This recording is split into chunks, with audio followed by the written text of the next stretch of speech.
guys, welcome back to my channel. I hope you're having a fantastic day, and I'm extra excited today because you guys, we are this close. We almost have 20,000 subscribers. If you are not subscribed, please subscribe. Let's make this happen. Can we do it today? It's a big goal, but I think we can do it. And thank you so much to everybody who is already subscribed.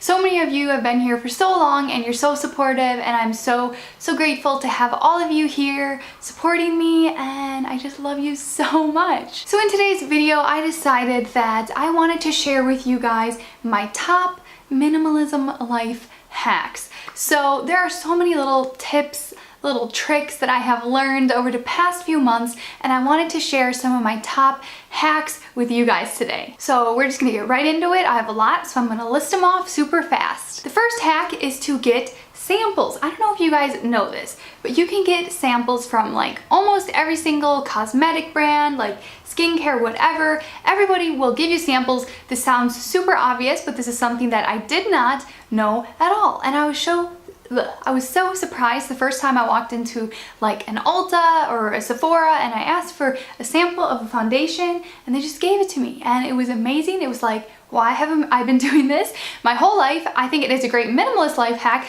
because you're not gonna buy things that you don't like. We've all had the experience that you buy a foundation, maybe they even put it on you in the store and you love it, and as soon as you get home it's just not wearing the way that you expected, so you end up giving it to a friend or throwing it away or donating it or whatever, and it's just kind of a waste of your time and money. So getting a free sample is a great way to make sure that you love a product before you commit to buying the full, size. This is a little sample from Lush that I have right now. They'll give you samples of anything in that store, which I think is amazing. So you don't have to waste your time, you don't have to waste your money, and you don't end up buying things that you do not like. My next hack is to use the library. My mom would be so proud of me for this one because she used to be a librarian, but we used to buy books all the time. We used to buy movies, stuff like that. We would, I don't know, you guys, we would just buy like media, and really, especially if you live in the United States, I don't know about every particular country, but use your library. It is a great resource for books, for movies, for educational things, for so many things.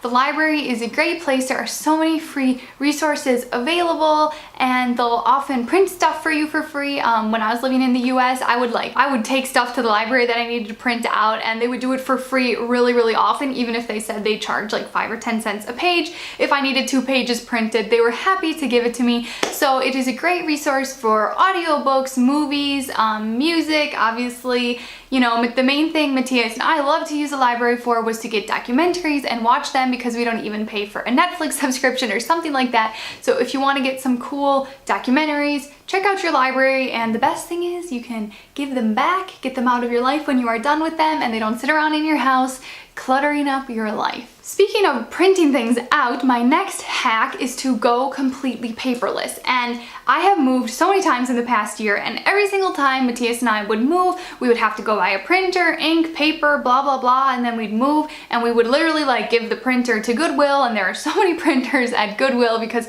they're so cheap. Like, it's the kind of thing nobody even buys used because you can get printers so cheap for new. So it was just super wasteful, always buying new printers all the time. So this is the first time we moved that we said, hey, we are not gonna get a printer. If something needs to get printed, I'm sure that there is a way to do it electronically. We buy all of our train tickets with the phone. The conductor will scan them straight from the phone.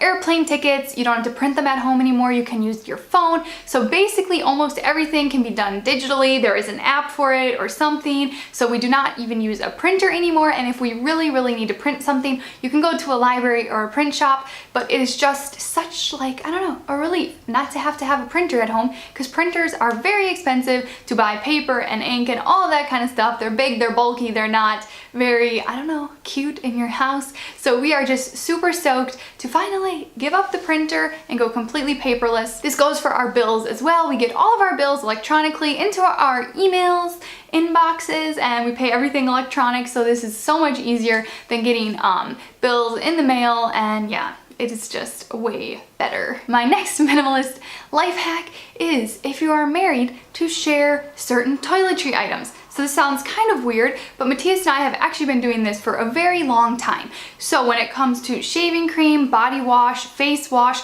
there's almost always like a male and a female version. We just tend to buy the male version, like the men's shaving cream, men's face wash, men's body wash, and I'll use it as well because I don't really care about the smell. It usually doesn't linger that long anyways, and even if it does, you know, men's stuff, it smells pretty good. We're not gonna do it the other way around and make my husband smell like pink flowers and stuff, because that might be kind of, I don't know, maybe it's not weird for some people, but I don't think that's his favorite thing to smell like. So if you are married, consider buying like gender neutral type of bathroom products. So shaving cream, face wash, body wash are the main things. Shampoo, we tend to buy women's shampoo and then my husband uses it. So we don't have so much clutter in our shower and we can save money, and yeah, we really think it works quite well, because what is the difference between men and women's shaving cream other than the marketing? Not a whole big difference there. I do have to say though, I am thinking about switching over to like shampoo and body wash bars, especially the ones from Lush. Have you guys tried those out? I really want to try out the Lush shampoo bars and conditioner bars because I just love the idea that they are so small and compact. You don't have all the packaging, you can travel with them. Have you guys used them? Let me know in the comments down below if you have used them, and if you have not, should I just go buy some and do a little like first impression demo of the Lush shampoo bars?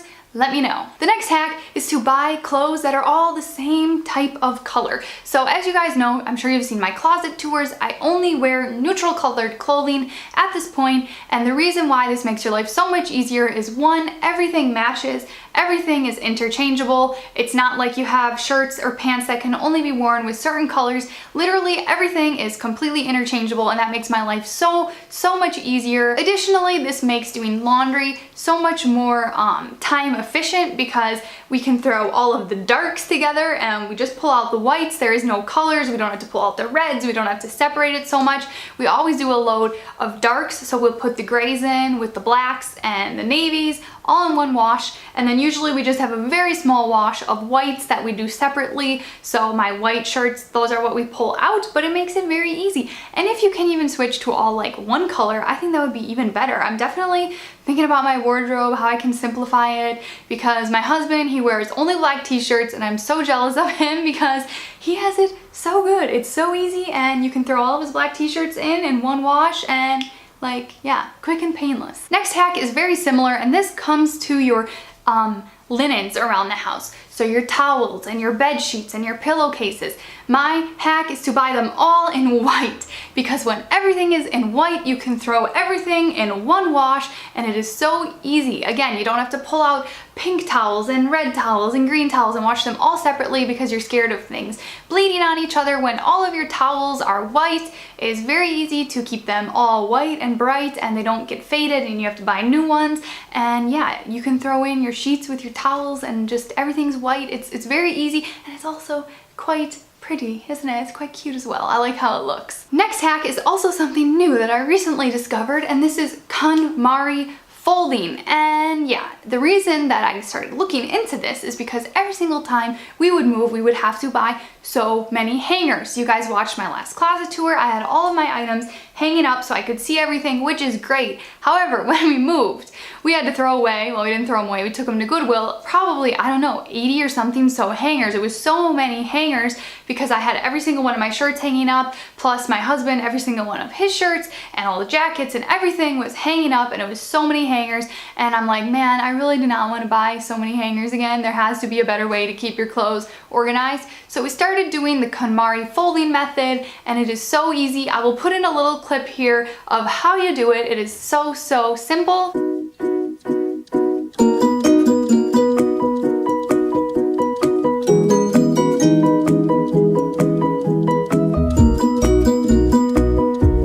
Benefit of this is that you don't have to buy hangers. You can fold everything and you can see exactly what you own, and nothing gets wrinkled this way. You can throw it in a suitcase, and I just find that this kind of folding method travels really nicely. It looks great in your closet, and I just love that I don't have to buy so many hangers. if you're trying to keep your closet to a minimum, a great trick is every time you have a special event, a lot of people tend to go out and buy a special dress for a special event, but what I usually do is borrow something from a family member. So when I was in Florida, I was going in my mom's closet, in my sister's closet to like get an outfit if I needed something for, I don't know, a picture or a video or there's a special occasion. Instead of going out and buying something, I had so many family members that had plenty of clothes that I could borrow and I would give it back and I could save money and I don't have to keep something with me that I don't really use often. I did this recently, like last week when I went to a gala dinner. I borrowed a dress from my sister-in-law and it worked so great. I'm like, I need to do this more. Every time there is a special occasion, ask around, ask your friends, ask your family before you go and buy a dress. I know it is so tempting when you want to look extra special. You feel like you need to go and buy something, but you probably have somebody in your life with a closet full of clothes and I'm sure that they are more than happy to let you borrow it and then you can give it back when you are done, and yeah, I like that. Next one is definitely not applicable for everybody, but this certainly works for my husband and I, and that is to ditch your car if it's possible. I get it, if you live in the US, you cannot really get around without a car. It is just not possible, but we have found since we moved to Europe and got rid of our car, oh man, our life is so much more simple. We don't have to go to the gas station all the time where we would tend to buy candy and sweets and junk food and just overall like the unhealthy bad things that they sell at gas stations. We don't have to go get our oil changed all the time. We're not constantly dealing with a flat tire or something like going wrong, because you know how cars are. Even if you have a brand new great car, things always go wrong. So we have found that our stress level has decreased significantly since we do not own a vehicle. We feel like it's a very healthy change because we bike everywhere now, or we walk if we're just going somewhere close by, and it is just such a great way to combine exercising and transport all in one if you can bike. And I think if possible, if you live in Europe, if you live in a city, really think about how much you're using your car and if you really need it, because yeah, if you can sell it, your life will be a lot more simple, and maybe you can even take the money from selling it and put it into something more, I don't know, meaningful to you, or just save it up. Alright guys, that is all the hacks I'm gonna list today. I do have a few more. I could do another one of these. If you want another one of these videos, make sure you give it a thumbs up. I love you guys so much, and I'll see you very soon in the next video. Bye!